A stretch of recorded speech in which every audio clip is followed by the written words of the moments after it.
Welcome back to my channel, guys. It's time for another Yen on light novel review.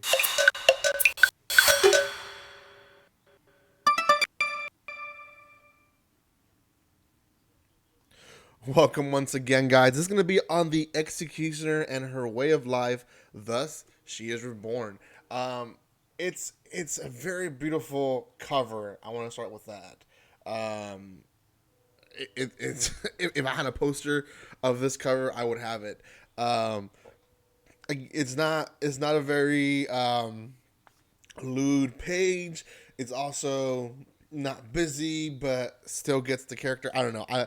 For some reason I like this cover, but that's not what I'm going to be talking about today because I'll be talking about the story in general. I won't give too much details because I do want you guys to go buy this one. You guys can find this one on yempress.com. I will leave a link in the description below where you guys can find this first volume and give some love to them, guys. Make sure you check out their website, and they'll have different options where you can buy the light novels. So I do have a personal option that I also will include in the description below. So go check them out, give them some love. First volume is pretty worth it, I will say that. Before anything else, also, guys, make sure you subscribe to my channel. We're trying to reach 4,400, and I hope you guys can get me there before the month is over. Other than that, let's start with the review. So right off the bat, this is the only thing you get from the cover and the back cover. I don't want to show the inside inserts because some people don't like that. But you do get it's 4 chapters only compared to most light novels. That's kind of typical, 4 6 chapters. There's some light novels that will cut the stories into very short chapters where you have 12 15 chapters per light novel, but it kind of has a I mean, it didn't feel as long as others. I guess I can say that it was about 300 pages long. For obviously manga readers who are going into light novels for the first time, could feel like it's a lot. But it's still a pretty good story, and I will recommend it.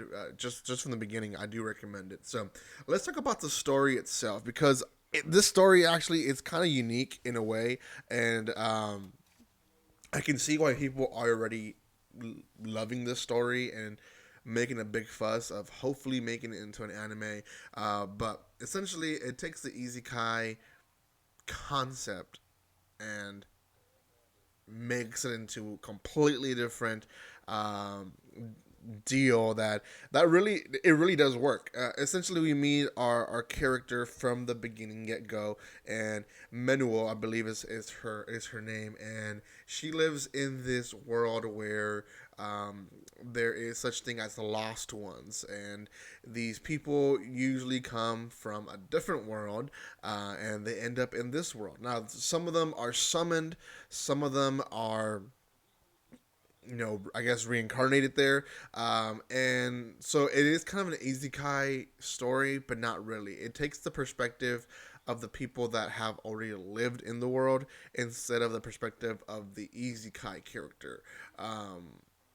Mainly because we do end up with an isekai character at one point, uh, but most of the perspective is from the people who have are not isekai, in which I thought is it's a pretty good concept. So what ends up happening is that these lost ones are people that are not to be trusted at times, most of the time, I guess what you can say, because you don't know who summons them and why they summon them. If it's for destruction, if it's for taking over the world, or if it's just for pleasure, or you just don't know who summoned who.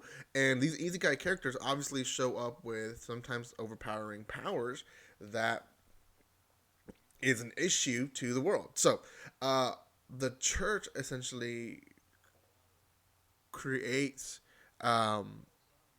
they create these. I don't want to say assassins, but they're soldiers, I guess you can say, soldiers for the church. And well, I mean, the right word is executioners. So executioners for the church, and that is what our Menuo, our main character, is. So essentially, they find a fault in these lost ones. They send people like Menuo to execute them and get rid of them completely.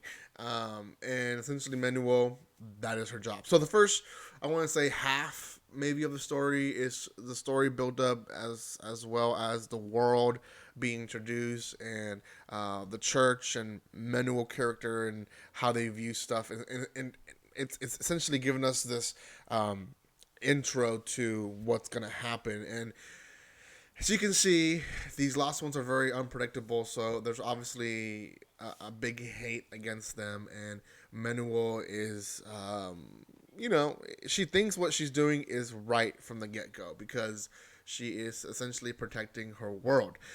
She then meets this isekai character, Akari, and Akari has a special ability where, from my understanding, you can't kill her with like typical ways of killing. So, um, Akadi is very much an issue for her because she's trying to basically kill her, and that doesn't seem to happen. So, what ends up happening is that Menuo goes and essentially she doesn't do her job of just showing up and killing. So, what she does is she befriends her, and the rest of the anime essentially is them becoming friends. There's other characters, obviously. There's I believe four girls at the end of the volume that are hanging out together. But her goal is to essentially kill her, but she doesn't tell her that she's gonna kill her. So Menuo befriends Akari in hopes that she will find a way to kill her.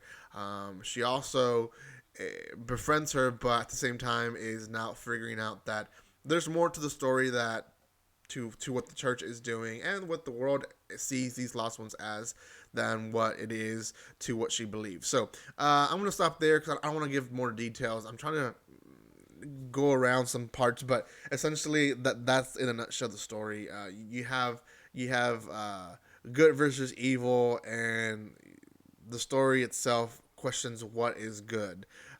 Is good the real good, or is evil the good, or is there an in between? So I like stories like that because that is very much how society should work. Is that sometimes we have something that's good, good, good, good, good, good, and we should question it sometimes. Is that really good? Like, is it good for your health? Is it good for society? And sometimes we have things that we don't want to even touch, and I like when stories do that. Is that they questioned what is good, what is bad, why do you consider it good?